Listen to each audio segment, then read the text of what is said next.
Hello and welcome to Plus TV Africa. I am Felicity Ezewike with the news on the hour. President Muhammadu Buhari has lauded the proposal for a security summit between members of Economic Community of West African State ECOWAS and countries in Economic Community of Central African States. While receiving the ECOWAS chairman and president of Togo on Friday in Katsina, President Buhari affirmed the fact that terrorism transcends international boundaries and combating the scourge is not something a country can do alone. In a statement signed by Femi Adesina, Special Advisor to the President on Media and Publicity, the President states that we need to team up to fight common enemies. Terrorists in whatever form are enemies of humanity, and no effort must be spared to protect our people. The Security Summit is scheduled for July 30th, 2018. The President of Togo, who was pleased to be in Katsina, the home state of President Buhari, thanked his host for his help in calming the political situation in Togo. He further briefed President Buhari on the Mali elections billed for next month, saying ECOWAS will ensure that everything goes smoothly. An eyewitness at the scene of the tanker explosion on Otedola Bridge in Lagos last night says more lives would have been saved if some people had made the choice to run rather than try to save their cars or film the incident for social media. According to the eyewitness, who took to Twitter using the handle @Otumbakush, while some were busy filming the accident, one driver who was right behind the tanker made efforts to reverse his car instead of running far from the tanker. He said the accident was not caused by the tanker driver's alleged failed brake, but by a commercial bus driver that dropped off passengers where there was no bus stop and rushed onto the fast lane without using his rear view mirror. The eyewitness warned that in such incidents, every second counts, and as such, people should save their lives first. Property can always be reacquired. The Federal Road Safety Corps confirmed that 9 lives were lost, with survivors hospitalized in Thursday's tanker explosion, while 54 cars were burnt. In a related development, no fewer than 10 people have been injured in a collision between 2 buses at the Otedola Bridge, Ojodu-Bega, on Friday, just a day after the tanker explosion that claimed 9 lives and destroyed 54 cars. A yellow commercial bus and a white federal government of Nigeria-assisted mass transit bus collided as they were driving in opposite directions. Due to the explosion on Thursday, emergency workers had blocked off a section of the road to enable them clear off the burnt vehicles, leaving vehicles moving in and out of Lagos with only 1 lane. The drivers of both buses were said to be impatient, hence the collision. Emergency responders were already at the scene at the time of the incident. The Bauchi State House of Assembly screened and confirmed Audu Katangum as Deputy Governor of the state today. The screening, which took place at plenary, presided over by the Speaker, Kawuma Damina, had a member representing Bura constituency, Abdullahi Abubakadri, move a motion for the nominee to be cleared on the basis that he had served as the Chief of Staff to the incumbent Mohammed Abubakar. His motion was seconded by Ibrahim Katangum, representing Katangum constituency, and adopted with the House, subsequently confirming the nominee as Deputy Governor of Bauchi State. The former Deputy Governor, Nuhu Gadado, had resigned his position on May 24, and the Governor had nominated his Chief of Staff, Katangum, as his replacement. The University of Maiduguri has commissioned a resource center for countering violent extremism, CVE, within and around the Lake Chad region. The facility, which can also be called the CVE Resource Center, was donated by the Northeast Region Initiative, NERI, an international aid agency, and commissioned on Thursday. The CVE Resource Center, which is the first of its kind, is located within the complex of the University's Center for Disaster Risk Management and Development Studies. The University of Maiduguri has suffered various attacks by Boko Haram, with several lives lost, including that of a professor in 2017. While commissioning the facility, the program manager of NERI, Suleiman Dauda, said The center was initiated based on the desire for NERI to ensure stable recovery in the post-insurgency period. The daily activities of the center will be solely run by the University of Maiduguri, while NERI will function as a facilitating partner until the project is sustainable. The opposition People's Democratic Party, PDP, has been dared by the National Convention Committee of the All Progressive Congress, APC, to seek judicial involvement on its complaints over last weekend's APC National Convention, which produced Comrade Adams Oshiomhole as the new national chairman. Senator Victor Ndoma Egba, secretary of the committee, threw the challenge yesterday at a news conference in Abuja while stating that he would only be able to confirm exactly how much was spent on the convention if all subcommittees tendered their reports to the Secretariat.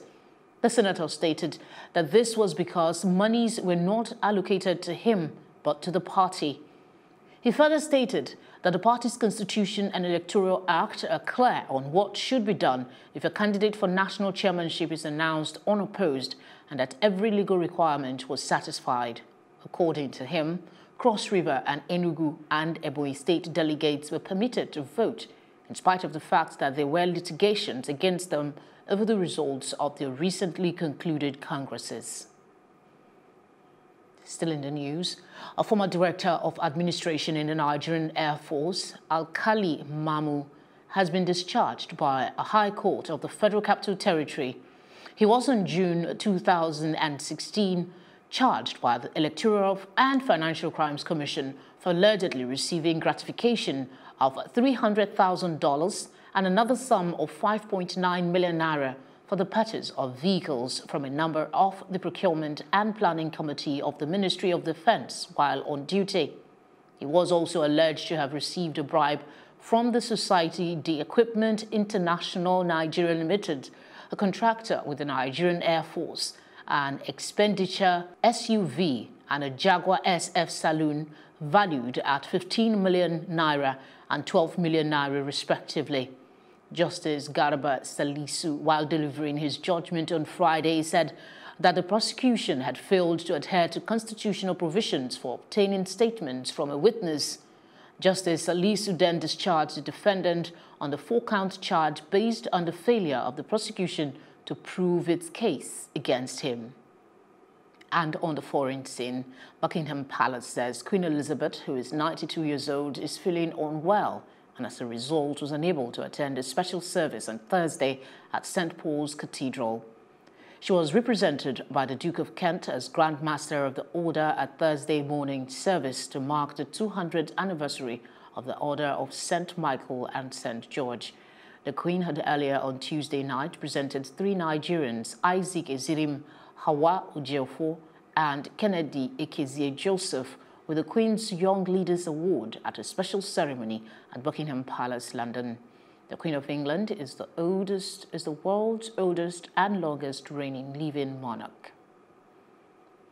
Former Vice President of Ghana, Kwesi Amisa-Otta, is dead.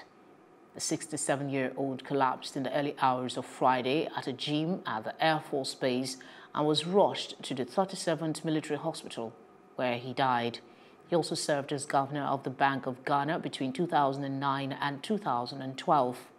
Amisa-Otta was a lecturer in the economics department at the University of Ghana, Legon, between 1980 and 1988. Special assistant to the former Secretary for Finance, Kwesi Botchway, between 1983 and 1986, and rose to become a Deputy Minister for Finance and Economic Planning from 1986 to 1997.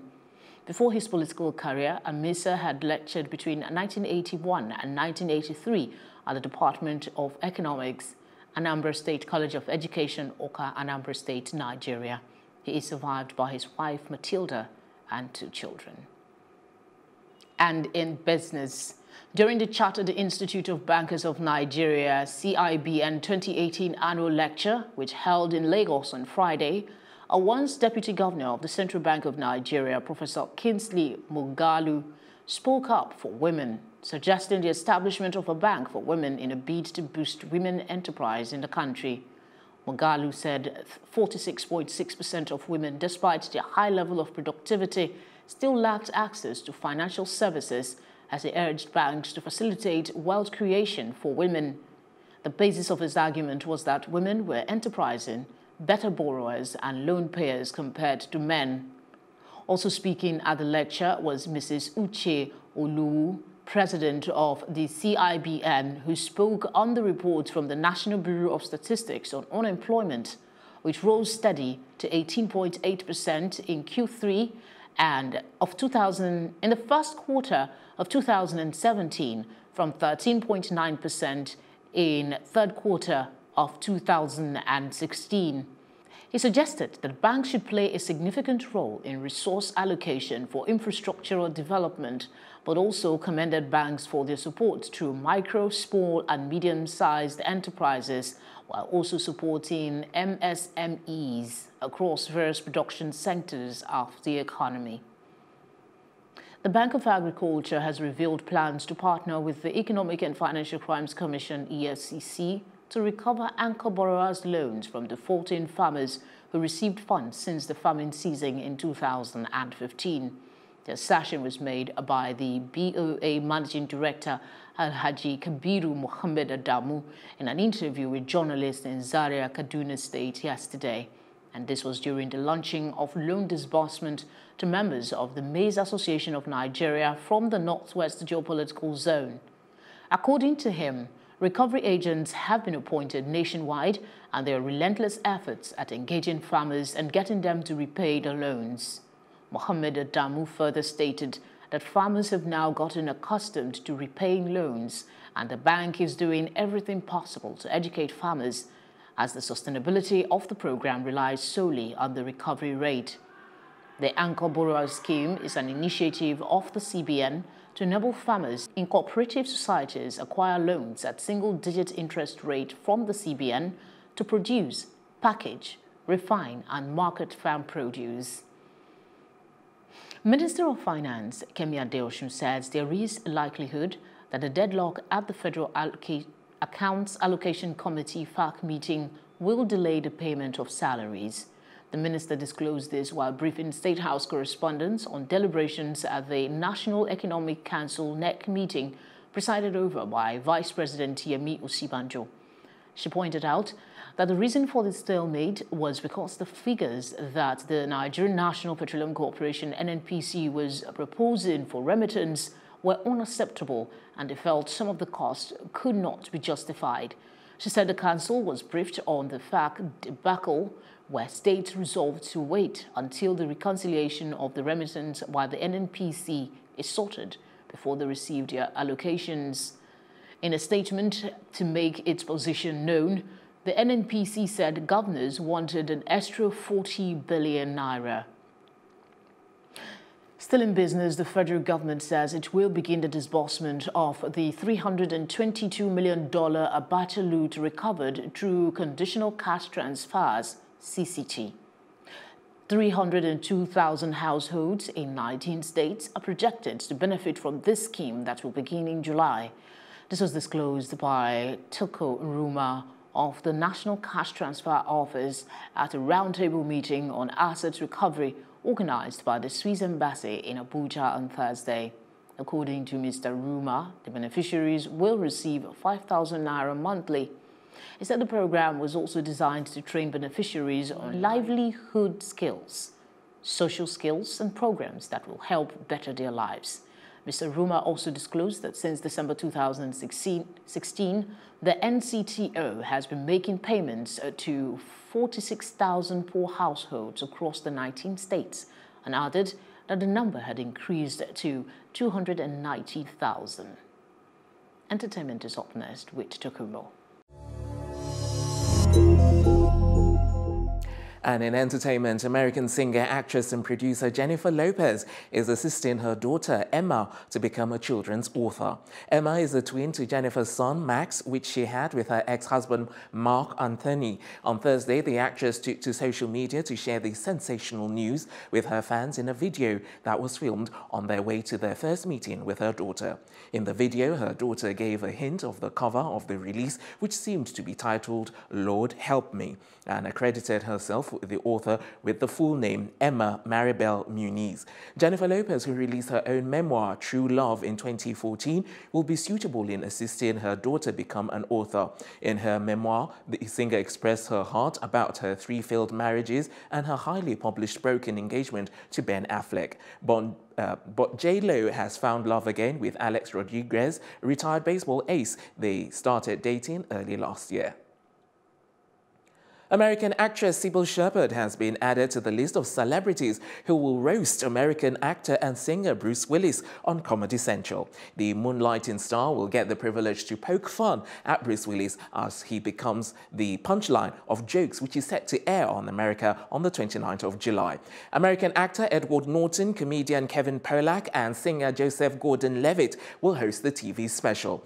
Other celebrities who will feature on the TV show include American comedian and TV host Nikki Glazer, American actor Lil Rel Howery, stand-up comedian Dom Irrera, and writer Jeff Ross. The event will be captured at Hollywood Palladium on the 14th of July.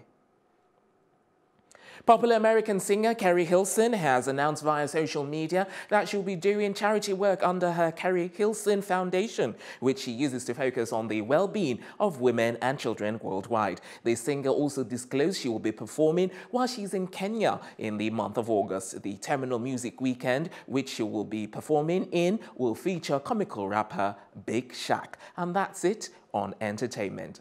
And the very best in sports right after this.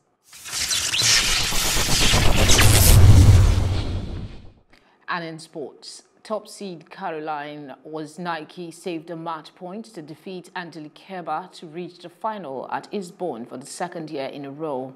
Wozniacki will face Aina Sabalenka in the final following her 6-3, 1-6, 6-3 win over Agnieszka Radwanska. Wozniacki lost 6-4, 6-4 to Czech Karolina Pliskova, who went out to Sabalenka this year in the 2017 final. In motorsports news, Lewis Hamilton led Mercedes 1-2 in both practice sessions at the Austrian Grand Prix.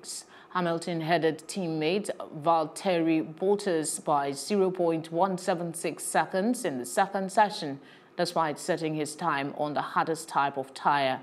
Ferrari's Sebastian Vettel, 14 points behind Hamilton in the championship, was 0.236 seconds back in 3rd place. Red Bull's Daniel Ricciardo was 4th, ahead of teammate Max Verstappen and Ferrari's Kimi Raikkonen. And that's the news on this hour. I am Felicity Ezewike. To have a good evening.